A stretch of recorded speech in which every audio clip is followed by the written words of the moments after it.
بسم اللہ الرحمن الرحیم۔ السلام علیکم۔ کہانی شروع کرنے سے پہلے آپ سب سے گزارش ہے کہ میرے چینل انمول موتی کو سبسکرائب کر کے بیل نوٹیفیکیشن آن کر دیں تاکہ آنے والی تمام چینل اپڈیٹ سے آپ آگاہ رہیں۔ چلتے ہیں آج کی کہانی کی طرف۔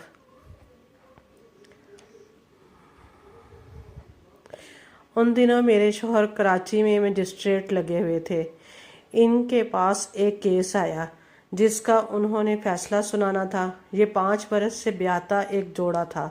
اس جوڑے کی عجب کہانی تھی۔ صبیہ دواؤں کی ایک کمپنی میں ملازمت کرتی تھی کیونکہ اس کے مالی حالات اچھے نہیں تھے۔ اس کمپنی میں ناصر بھی قدرے بہتر عہدے پر فائز تھا۔ اتفاق سے اس کمپنی کو کسی سبب اپنے کچھ ملازمین کو فارغ کرنا پڑا۔ اس چھانٹی کی زد میں صبیہ بھی آ گئی۔ اس کا نام سبکدوش ہونے والے ملازمین کی فہرست میں آ گیا۔ جب اس کو پتہ چلا کہ اسے ملازمت سے سبکدوش کر دیا گیا ہے تو وہ بے حد رنجیدہ اور دل گرفتہ ہوئی۔ سفارش کے لیے ناصر کے پاس گئی اور درخواست کی کہ اسے ملازمت سے نہ نکالا جائے کیونکہ ان کے معاشی حالات اچھے نہیں ہیں۔ وہ درخواست کرتے ہوئے زار و قطار رونے لگی۔ ناصر اسے روتا دیکھ کر پریشان ہو گیا۔ اسے اس لڑکی پر ترس آیا۔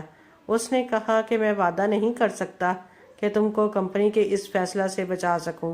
البتہ مینیجر سے ضرور کہوں گا، لیکن یہ مینیجر کے بس کی بات بھی نہیں کیونکہ یہ فیصلہ کمپنی کے بورڈ آف ڈائریکٹر نے کیا ہے۔ بہرحال تم غم زدہ نہ ہو، میں تمہارے لیے کوئی دوسری ملازمت تلاش کرنے کی کوشش کرتا ہوں۔ کہتے ہیں کہ جب ایک در بند ہوتا ہے تو رازق اپنے بندے کے لیے کوئی اور دروازہ کھول دیتا ہے۔ اس روز ہمدردی میں ناصر نے صبیہ سے کہا کہ اگر تم چاہو تو میں اپنی کار میں تم کو گھر تک چھوڑ دوں۔ وہ اتنی غم سے نڈھال تھی کہ بس میں سفر کرنا مشکل لگ رہا تھا کیونکہ آنکھوں سے بار بار آنسو گر رہے تھے۔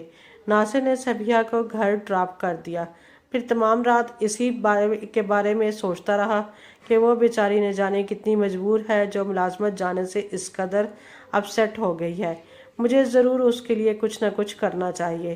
اس نے اپنے طور پر کوشش کی مگر کامیابی نہ ملی۔ صبیہ کے لیے کوئی اچھی ملازمت تلاش کرنا مشکل تھا کیونکہ وہ صرف میٹرک پاس تھی۔ وہ تقریباً روز فون کر کے ناصر سے پوچھتی کہ کیا کوئی ملازمت میرے لیے ہے۔ اس سوال کا اس کے پاس جواب نہ تھا۔ بالآخر ایک روز تسلی دینے اس کے گھر گیا تو دیکھا کہ اس کی والدہ بیمار پڑی ہے اور گھر میں مالی پریشانی ہے۔ ان لوگوں کے پاس علاج کے بھی پیسے نہیں تھے۔ ناصر ان کے علاج معالج کا انتظام کیا لیکن خدا نے اس عورت کے نصیب میں شفا نہیں لکھی تھی، لہٰذا وہ صحت پانے کی بجائے راہی ملک عدم ہو گئی۔ اب صبیہ تنہا رہ گئی تھی۔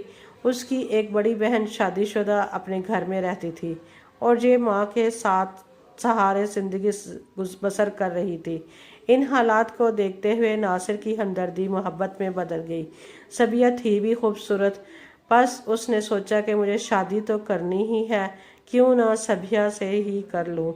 تبھی اس نے صبیہ کو اپنانے کا فیصلہ کر لیا۔ اس نے اپنے بڑے بھائی کو لکھا کہ جلد از جلد میرے حصے کی جائیداد میرے حوالے کی جائے تاکہ ہاتھ میں کچھ رقم تو آئے تو میں سہولت سے گھر بسا سکوں۔ ناصر کے بڑے بھائی ان دنوں کسی جنگی معرکے میں مصروف تھے۔ انہوں نے جواب دیا، چند دن صبر کر لو، میں واپس آتے ہی تمہارے حصے کی وراثت تمہارے حوالے کر دوں گا، تب تم اطمینان سے شادی کر لینا۔ لیکن ناصر اس پر راضی نہ ہوا۔ وہ جلد از جلد صبیہ کو اپنی دلہن بنانا چاہتا تھا۔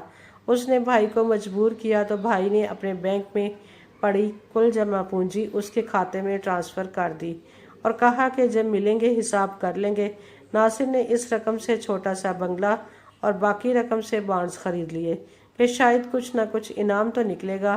بنگلہ اس نے صبیہ کے نام خریدا تھا اور انعامی بانڈز بھی بیوی کے حوالے کر دیے تھے۔ اپنی نئی نویلی دلہن کے لیے اس نے گھر بھی بہت خوبصورتی سے آراستہ کیا، ضرورت کی ہر شے خرید کر دی۔ اب اس کو کسی چیز کی آرزو نہ تھی۔ دونوں خوش و خرم زندگی بسر کر رہے تھے۔ گھر میں سکون تھا، محبت تھی، وہ بہت خوش تھا۔ صبیہ بھی بظاہر خوش نظر آتی تھی۔ جلد اللہ تعالیٰ نے اس کی گود ہری کر دی۔ پہلے بیٹا ہوا، پھر بیٹی ہو گئی۔ اللہ اولاد کی خوشی میں دونوں بہت مسرور تھے۔ ان کی شادی کو 5واں سال تھا کہ یہ عجیب واقعہ ہوا۔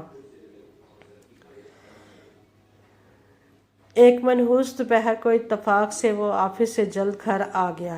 ایسا کبھی بھی نہ ہوا تھا کہ وہ وقت سے پہلے گھر آ جائے، مگر اس دن اس کی طبیعت اس قدر افسردہ تھی کہ دفتر میں بیٹھا نہ گیا، لہٰذا وہ اپنی چہیتی بیوی کو فون پر اطلاع دیے بغیر گھر کے لیے چل دیا۔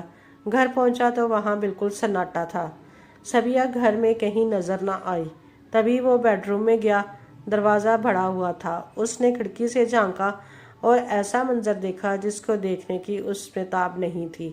اس کا کرایہ دار اور بیوی دونوں کمرے میں موجود تھے، اور ان کی قربت شرافت کے دائرے کے اندر نہ تھی۔ اسے تو اپنی آنکھوں پر یقین نہ آیا۔ سارا جہاں اندھیرے میں ڈوبا ہوا دکھائی دیا۔ تبھی اس کی آنکھوں میں خون اتر آیا۔ اس سے پہلے کہ وہ کچھ کر گزرتا، اس کا کرایہ دار چھلانگ لگا کر کمرے سے صحن میں پہنچا اور دوڑتا ہوا گھر سے باہر نکل گیا۔ اسی وقت صبیہ اس کے پاؤں میں گر گئی اور رو رو کر معافیاں مانگنے لگی، بچوں کا واسطہ دینے لگی۔ صبیہ کی آہوزاری پر کچھ دیر کے لیے تو اس کے اندر کا بھونچال ساکت ہو گیا اور وہ بے حس پلنگ پر بیٹھ گیا۔ کافی دیر وہ سر پکڑے بیٹھا رہا۔ اس نے بیوی سے کوئی بات نہ کی، بلکہ اپنے معصوم بچوں پر نظریں گاڑے وہ دیر تک ان کے بارے میں سوچتا رہا کہ اس کا بھی کوئی مشتعل عمل بچوں کی بربادی کا سبب بن سکتا ہے۔ گرمیوں کی دوپہر کا وقت تھا۔ دونوں بچے اپنے چہرے پر معصومیت لیے سو رہے تھے۔ انہیں خبر نہ تھی کہ ان کے ماں باپ کی زندگی میں کتنا بڑا انقلاب آ چکا ہے۔ وہ سو رہے تھے اور ناصر مسلسل ان کے چہروں کو گھورے جا رہا تھا۔ یکایک اس کے دماغ میں یہ خیال ایک کوڑے کی مانند برسنے لگا کہ نہ جانے یہ بچے بھی اس کے اپنے ہیں یا نہیں۔ ان کی صورتیں اب اس کو خود سے ملتی جلتی نظر نہیں آ رہی تھیں۔ یہ صریح وہمہ بھی ہو سکتا تھا، لیکن اب یہ وہمہ بھوت بن کر اس کے ذہن سے چمٹ گیا تھا۔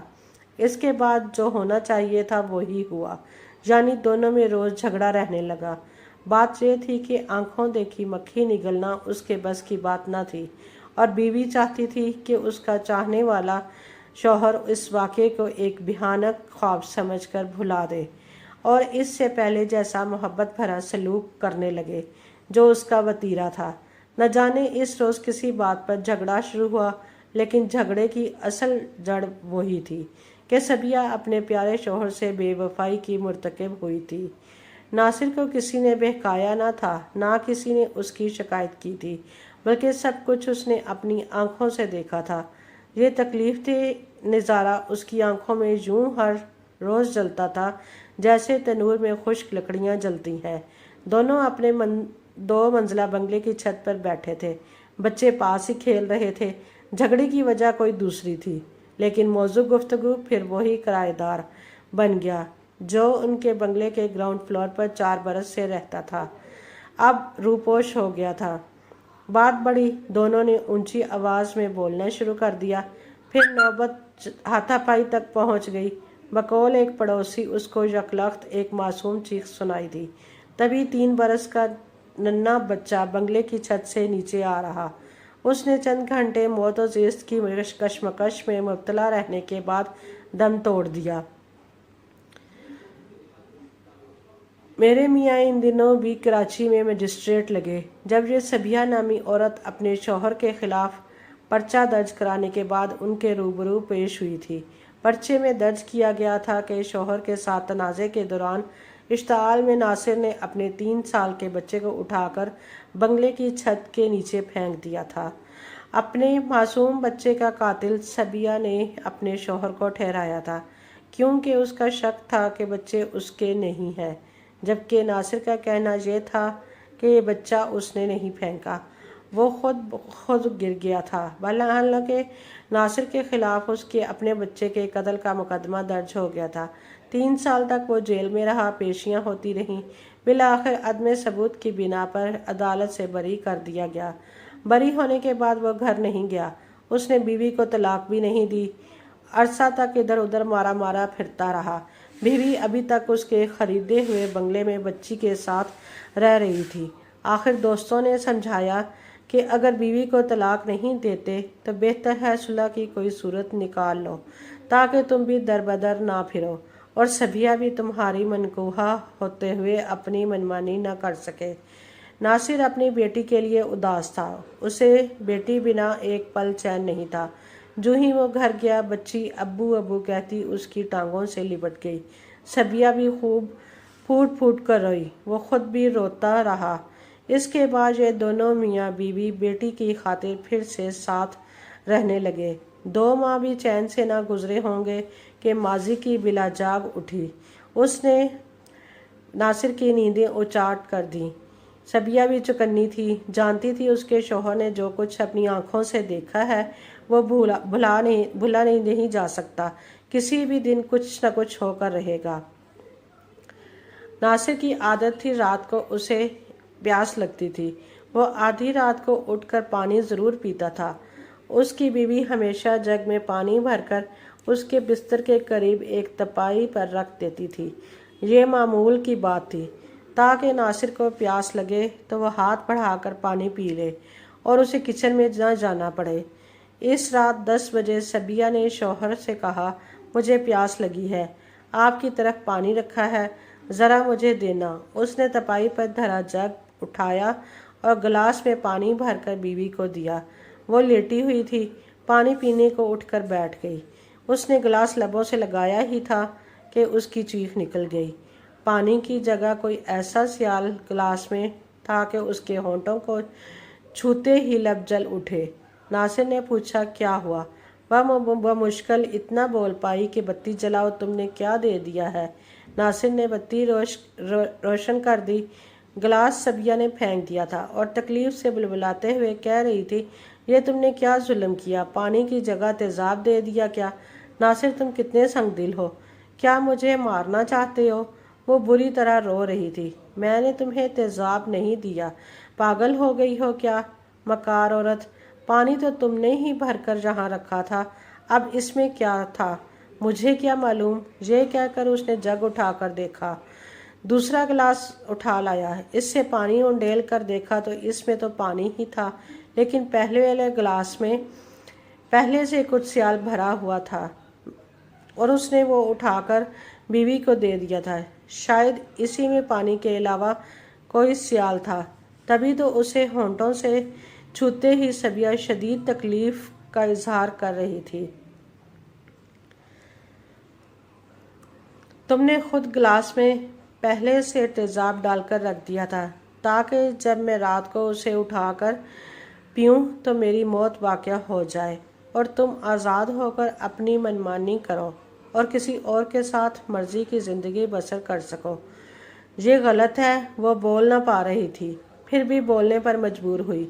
یہ تم ہی نے کیا ہوگا، گلاس میں تیزاب ڈال کر رکھ دیا ہوگا۔ میں نے تو خالی گلاس جگ کے ساتھ رکھا تھا، اگر میں تیزاب بھر کر رکھتی تو تم سے پانی کیوں مانگتی؟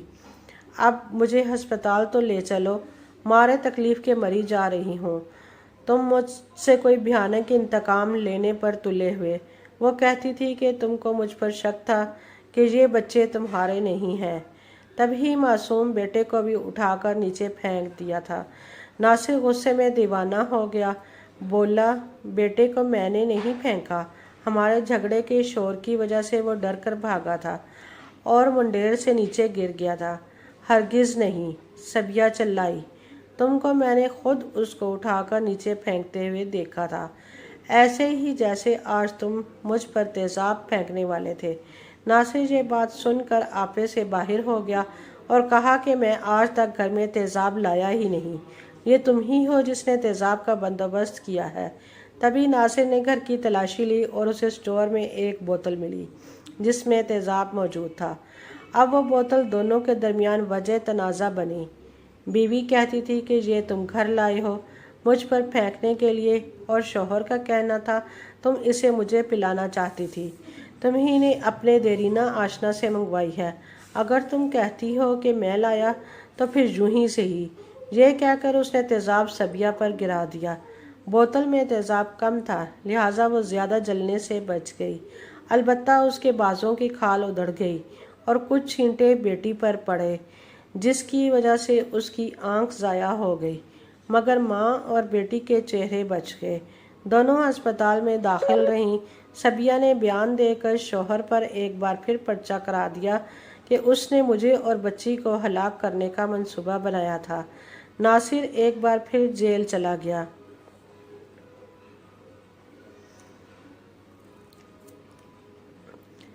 اس بار بھی اس کا مقدمہ میرے شوہر کی عدالت میں ہی تھا۔